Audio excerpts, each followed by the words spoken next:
আসসালামু আলাইকুম। ত্রয়োদশ জাতীয় সংসদ নির্বাচনের ভোট গ্রহণ করতে যাচ্ছি। এই সামনে আমাদের কেন্দ্র।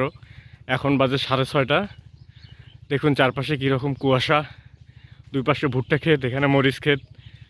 একটু সামনে গেলে আমাদের স্কুল দেখা যাবে। প্রচণ্ড কুয়াশার কারণে দেখা যাচ্ছে না।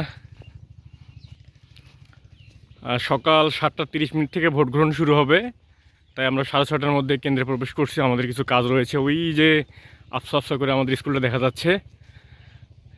আমাদের কেন্দ্রের নাম চর কাবিলপুর সরকারি প্রাথমিক বিদ্যালয়।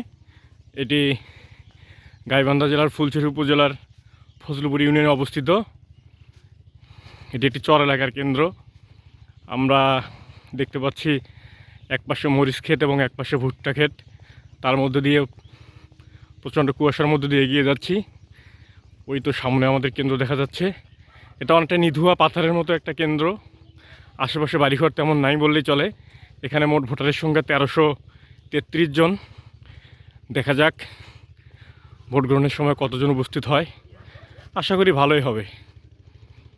এই তো আমাদের কেন্দ্র। কেন্দ্রের নাম চর কাবিলপুর সরকারি প্রাথমিক বিদ্যালয়।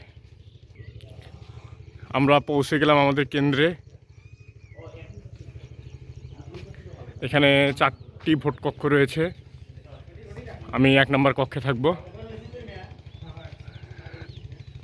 ত্রয়োদশ জাতীয় সংসদ নির্বাচনের এটি একটি কেন্দ্র। কেন্দ্রের নাম চর কাবিলপুর সরকারি প্রাথমিক বিদ্যালয়। চারদিকে কুয়াশায় ঘেরা, সব দিকে মরিচ কিংবা ভুট্টা আবাদ করেছে সবাই।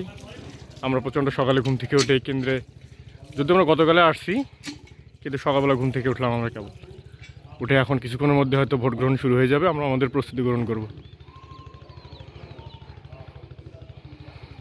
সকলকে ধন্যবাদ।